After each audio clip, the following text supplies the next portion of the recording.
Assalamualaikum warahmatullahi wabarakatuh. Halo teman-teman semua, selamat datang kembali ya di channel Biko Story. Channel yang akan membahas berbagai hal, kisah, kasus, misteri hingga sejarah dalam kemasan cerita bergambar. Dan pada video kali ini, sesuai dengan request dari kalian, admin akan mencoba menceritakan dan mengilustrasikan kisah dari Pratu Suparlan yang gugur melawan ratusan Fretilin. Kisah ini admin kutip langsung dari laman kopassus.mil.id. Dan jika kalian tertarik dengan informasi mengenai Kopassus, kalian bisa mengunjungi laman tersebut. Di tahun 1983, di saat itu Indonesia masih terus berperang dengan tentara Fretilin yang ada di Timur Leste. Pratu Suparlan yang merupakan anggota dari Kopassus, di saat itu bergabung dengan tentara Nanggala L2 Kopasanda. Ya, Kopassus pada saat itu masih menggunakan nama Kopasanda, yang merupakan kepanjangan dari Komando Pasukan Sandi Yuda.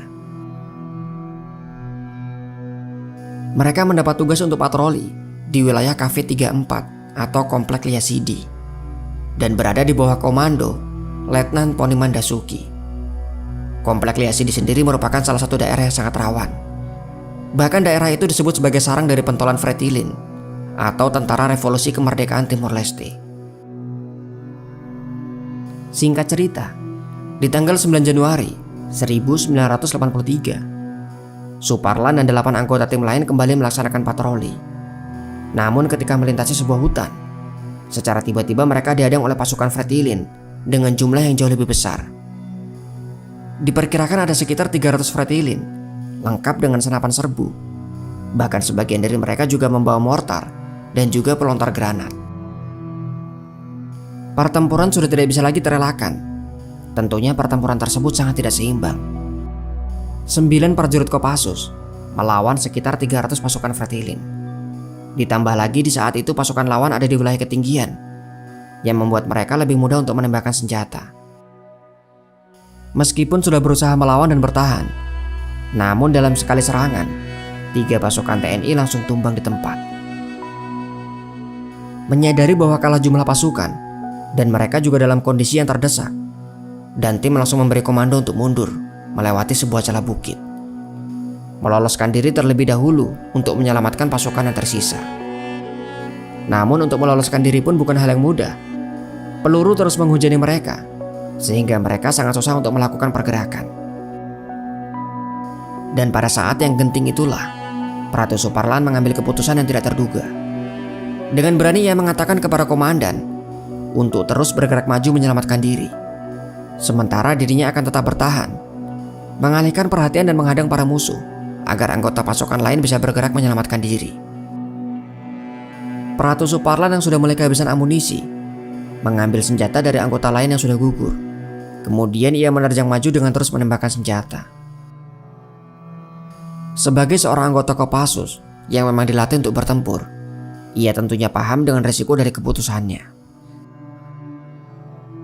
Beberapa tembakan dari Pratu Suparlan mengenai para musuh, dan tentunya mereka juga membalas tembakan itu. Senapan mesin musuh menyalak dan memuntahkan peluru. Beberapa di antaranya mengenai tubuh dari Pratu Suparlan. Namun demikian ia masih terus berusaha maju, terus menembak hingga ia benar-benar kehabisan amunisi. Setelahnya ia pun menghunus pisau komando miliknya, menusuk dan merobohkan beberapa anggota Fretilin di semak belukar. Kini dirinya sudah benar-benar tidak berdaya. Pratu Suparlan hanya bisa terduduk di saat para Fretilin sudah mulai mendekat. Mereka terus menembak ke arah dirinya. Di saat mereka sudah hampir mengepung area tersebut, rupanya Pratu Suparlan sudah mempersiapkan rencana terakhirnya. Ketika satu musuh maju dan menembak lehernya, dengan sisa tenaga yang dimilikinya, ia menarik sebuah pin granat yang sudah disiapkan di sakunya. Sementara di tempat yang berbeda, sisa unit dari pasukannya kini hanya tinggal 5 orang. Sedari awal rupanya mereka berusaha memutari dan menaiki bukit tersebut untuk menyerang balik.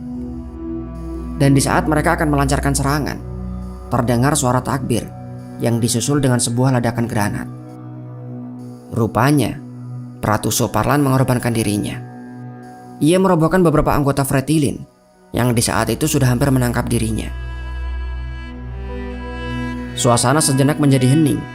Hanya terdengar suara batu dan kerikil yang terlempar. Namun setelahnya suara tembakan langsung terdengar kembali. 5 orang pasukan Kopassus langsung memberondong para Fretilin yang di saat itu ada di bagian bawah. Kini kondisinya benar-benar terbalik. Sebagian anggota Fretilin yang di saat itu masih limbung akibat ledakan harus menerima timah panas dari Kopassus. Ditambah lagi bala bantuan datang dari pasukan TNI yang lain, membuat Fretilin tumbang satu persatu. Pertempuran panas pun terus berlanjut sampai dengan malam hari. Pasukan TNI malam itu juga mulai menyisir seluruh area. Mereka menemukan mayat bergelimpangan di mana-mana. Dan di antara semua mayat itu terdapat Ratu Suparlan. Kondisi tubuhnya sudah tidak lagi utuh. Ditemukan juga 7 prajurit lain yang gugur di area tersebut, sehingga total terdapat 8 prajurit TNI yang gugur. Dan sebagian besar di antaranya merupakan unit dari pasukan Suparlan. Sementara dari pihak Fretilin, diperkirakan ada sekitar 83 milisi yang tewas. Beberapa yang lain yang masih selamat kemudian ditangkap oleh pasukan TNI. Atas keberanian, kecerdasan, serta baktinya kepada Ibu Pertiwi, prajurit 1 atau Ratu Suparlan kemudian dianugerahi KPLB, yaitu kenaikan pangkat luar biasa.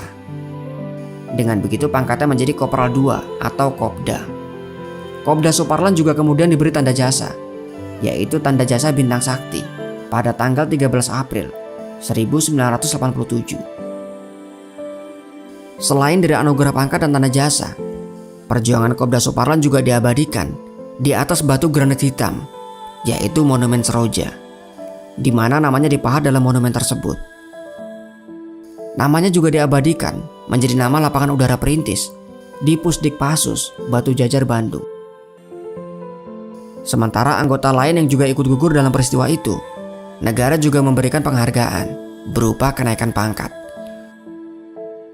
Bahkan di saat itu, Komandan Fretilin juga mengirimkan surat kepada Kopasanda yang ternyata isinya adalah pernyataan salut mereka atas keberanian dan perlawanan yang dilakukan oleh Kopda Suparlan dan juga para prajurit TNI lain yang sudah gugur.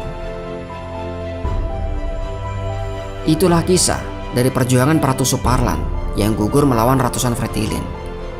Jika ada informasi yang keliru atau jika kalian punya pendapat yang berbeda, silahkan tuangkan dalam kolom komentar di bawah. Sampai di sini video dari admin. Sampai jumpa kembali di video selanjutnya. Wassalamualaikum warahmatullahi wabarakatuh.